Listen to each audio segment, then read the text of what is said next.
Attraction principles, the 10 commandments of attraction. Do you ever wonder what is it that makes some people attract wonderful opportunities and joy into their lives? The following points, some of which you may identify with, will help you discover that there is much more we can do to attract what we wish for in our lives. Number 1, we attract our thoughts. Thoughts are energy, but sometimes it is difficult to discern whether a thought is ours or whether we just picked it up as it passed by, like a floating cloud. Thoughts don't really belong to us. They don't really belong to anyone. And there is a huge soup of thoughts and ideas continuously passing by in the etheric world. Because once a thought is received, thought of, or identified with, it lives forever. And then the very same thought that you had and let go of could stay there and resonate with someone else. Doesn't it amaze you that every single thing that you think of or you think you thought all by yourself is also being spoken about by someone else when you thought that it had occurred to you and only to you? I have come to the conclusion that anything that I can ever think or imagine, someone else is also thinking or imagining it at this moment, before or after. So I have to learn not to try to own thoughts or ideas. I simply receive them and act of them as I think I need to. And so I feel that our minds are like radios and continuously picking up the frequencies around. If we are centered, we will receive the broadcast that we are tuning into. If our mind is noisy, worried, or overly busy, we may just get a lot of static noise. You get the idea. When we hold on to our thoughts and identify with them, we may start to believe that this is it, that this thought is real, and that nothing outside of this thought is true. It is at that point that we run the risk of stopping the flow for other opportunities, inspiration, or information available in the universal mind to reach us. It's like closing the door for new thoughts, preventing them from resonating with us because our attention is somewhere else. Like keeping your radio always tuned to the same station. And when we are stuck on one radio station, we can no longer hear and respond to the universe fluidly. This is the equivalent of not being able to co-create our life, of making decisions that will shape our future, because we are in a kind of automatic thinking. When we stop this flow, we lock ourselves into a cycle of repetition, which can only be broken when we no longer identify with such thoughts. This is because we release the stagnated energy locked in such thoughts and allow the new frequencies to ignite further growth in our lives. So make sure that you are detached from the thoughts that visit and stay in your head. And if you feel that they are unwelcome tenants, just show them the door. 2, be willing to heal your past. We only have a certain amount of time on this planet. Don't take it for granted that you will be here tomorrow, that your loved ones will be here tomorrow, that the world will be the same tomorrow. Make the best out of today and have some joy, for joy vibrates at the same frequency of love. Joy means that you love yourself enough to allow yourself to expand. Live every day as if it was your last. After all, it could be. Don't let unfinished business drain the energy that you do have, and be ready to share unconditionally your gifts and your love. It will come back to you tenfold. Do you feel someone did you wrong in the past? Forgiving them doesn't mean that you have to like or love them. It means that you choose to let go of the pain that you carry because of them. Understand that they did the best they could at that time. Make peace with your past and forgive yourself. Wake up, let go of such a slow death, and start living. Practice intuitive action. We all have seen people who are always very busy and seem really efficient. But are they? If you believe that action for the sake of action will take you there, look back at the times in your life when you were busy but may have accomplished little. Then look back at the times in your life when you got an intuition, acted on it, and accomplished a lot, but in an effortless way. Do you remember how miraculously the right person or the right circumstance appeared in your life at the right moment, helping you leap forward? Make sure that you create space for silence in your life, even if it is 15 minutes a day. This is the time to get acquainted with the little inner voice of your intuition. In order to master the process of intuitive action, you will really need to become best friends with that person inside. And we all know that we always have time for our best friends. Tap into the power of your intention. If you don't channel the energy that you do have by using the focus of your intentions, it will go wild and create whatever it gets attracted to by locking itself to the corresponding frequency somewhere else.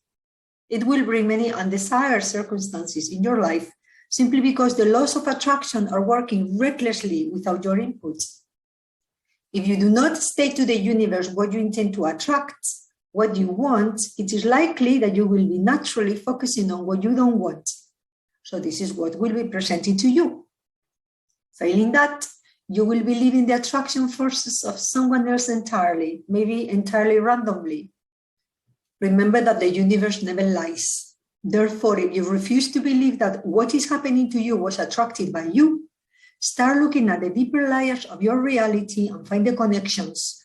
You can use meditation, mind mapping, or any other contemplative tool. The two things that you will discover are the areas of self-sabotage and the power within you. In other words, the effective or ineffective use of your power. 5, become energy efficient.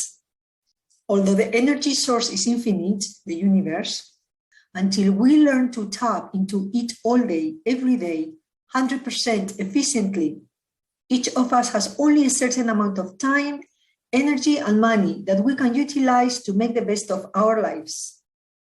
Because we are not open to limitless abundance yet. We need to make the most of what we do have.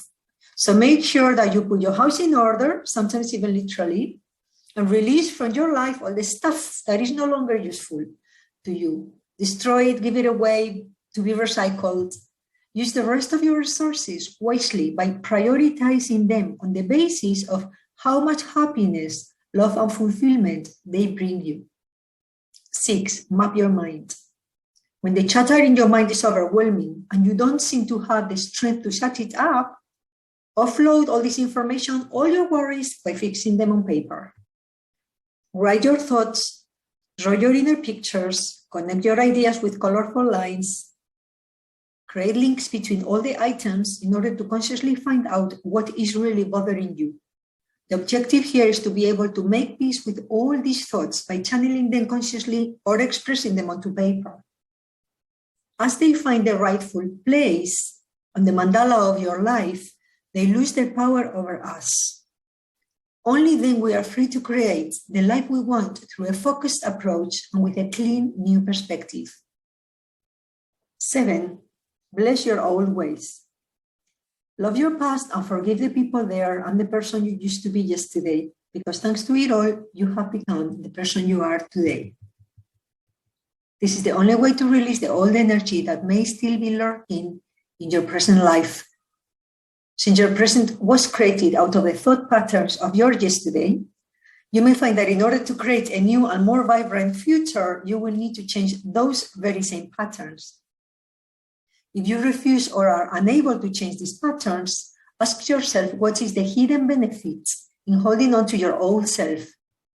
If you find that you are simply sabotaging yourself from reaching a more successful future due to fear or limitation, bless and love these fears, for in them you will find the key to your personal power. 8, make effortlessness your new way. Only when you decide to accept your present such as it is, and are voluntarily willing to take responsibility for how you feel about everything and everyone in your life, can you free yourself from the struggle and resistance that are holding you back. When you choose to love and accept your present without struggle, you will find that you start refusing to obey the commands and threats of your blind ego.